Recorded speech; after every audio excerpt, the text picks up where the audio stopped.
So I got a couple of these Milwaukee PACKOUT boxes that Home Depot had sent me. Thank you, by the way, Home Depot, to try out in maybe one of my videos and see how I like them. Now, I do already have some Milwaukee PACKOUT systems or older systems, but I love them. They hold my tools well. They do really good. And I was just about to start throwing some tools in these and kind of reorganizing things. But at the same time, I was cleaning up the shop and putting up a lot of batteries and inverters, things like that we had when we went on a trip to our off-grid cabin. We go there as much as we can, and honestly, I hate packing it up, unpacking it, moving stuff around. We can't leave anything out there on the off-grid cabin. It's up in the mountains, and the bears seem to come in and take everything you own. So we have to take everything with us when we come home. And one of the huge struggles that I have is all the batteries that we bring and the inverters. I mean, we have some 300 amp hour batteries that are just really heavy. And yes, I'll put them on a dolly and move them around, but it just gets really tiresome, especially if we're putting them in and out of the RV or even in the bed of the truck. They're just really heavy. So I decided to try these boxes to see how well I could pack them with batteries and inverters and electrical wiring that we use and see how well they'll do. And so far, I love the idea.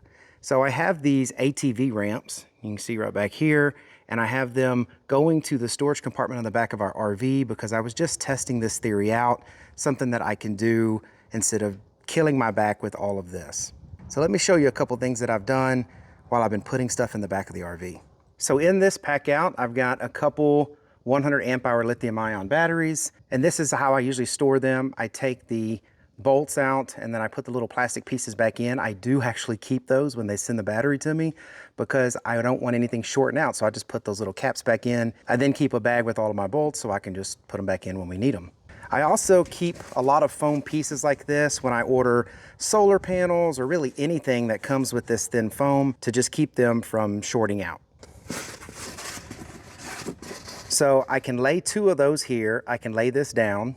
I can't quite fit two more batteries in here, but I can fit my inverters and the electrical cables and everything that goes with them in here, and it will use up this space well. And these boxes are waterproof, insect proof. I mean, I don't have to worry about what's getting inside of these boxes because it's all nice and sealed up. But one of the things that's real special about the Milwaukee PACKOUT system that I really like about mine is all of the little areas where you can strap bungee cords. So when I close this, I could put a couple batteries up here. I could put bungee cords on them, strap them over there, hold batteries on top of this. Now I've got an inverter, 4 batteries, a bunch of cables, pretty much everything that I would use to make a portable power station for our off-grid cabin. Now it's all right here and it's on wheels. These are really nice rugged wheels. It's one good thing about the Milwaukee systems. They got really good wheels on them. They roll really well and they hold a lot of weight. So it looks like these are going to work out really well for me, moving the electrical supplies that I normally bring to the off-grid cabin really easy in these systems. And although Milwaukee is not cheap, they are the best. I still think it's definitely worth it if I can keep all of this stuff together and easily accessible and store it really easy and move it easy. Because I'm getting older and moving batteries is not something my back enjoys. So now I got 2 batteries underneath there. Here's one of the inverters that we used at the off-grid cabin this year. So one of the cool things is this also has a quick charger in it. So if I do have the generator running out there, it will charge up the batteries while it's plugged in, and it will also let the power flow through. So it's getting 20 amps to the batteries and I'm still getting all the power I need from the generator. When the generator turns off, well, it just flips back to the batteries. We don't run the generator that often though. We do use solar and charge most of this on solar. But look, this holds that well. I'm gonna be able to put all the cables and everything right here that I would need. I mean, this is basically a power station in a box that will be able to easily move around and is very rugged. So yeah, 2 batteries, an inverter, wiring, and then even accessories and everything fit fine in one of these. And then I can close the lid and bungee on, I don't know, 3 more batteries, 4 more batteries. Let's see.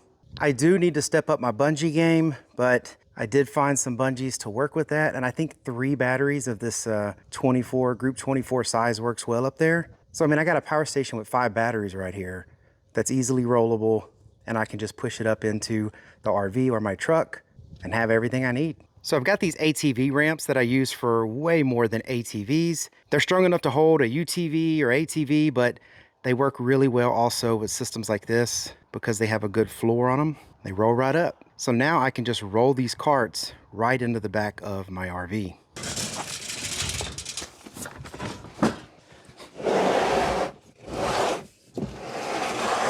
I did try it in the beginning with the 3 batteries, and it was just heavier than I wanted to deal with, even with the ramps.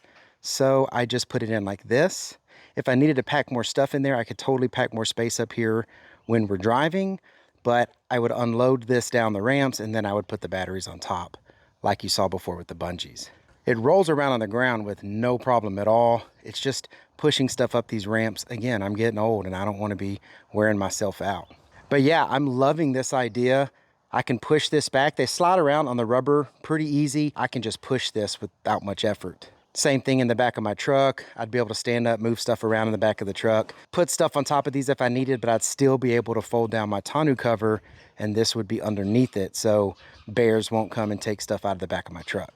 And who knows, I might turn that into a power station, drill a few holes in it and make that a configurable power station. But anyways, I just wanted to show you an easy way that I'm going to be doing, storing my stuff, batteries, electrical, everything that I need for when we do go camping or off-grid. I can just label these things and take them out, put them in here, put them in the back of the truck. I don't have to worry about what's in them because they're protected. I also need to get some pack outs for our propane. We have a propane shower and some canisters. We also have a heater and a cooker. We have the Mr. Buddy heaters and all that. I could store all of those things in these too. So when I'm ready to go, I just have these pack outs that are labeled, load them all in, shut the door, and we're on our way. If anyone else is doing something similar to this, let me know in the comments what you've done, what works for you, what doesn't. I'm gonna play around with this a little bit to see how well I can get all of this stuff organized. That way, when we're ready to use it again, I just go find it. It's gonna be labeled, load it up, we head out. I hope this sparks some ideas. Let me know down in the comments if you have any creative ideas with these. But anyways, thank you very much for watching. I really appreciate it. Y'all take care.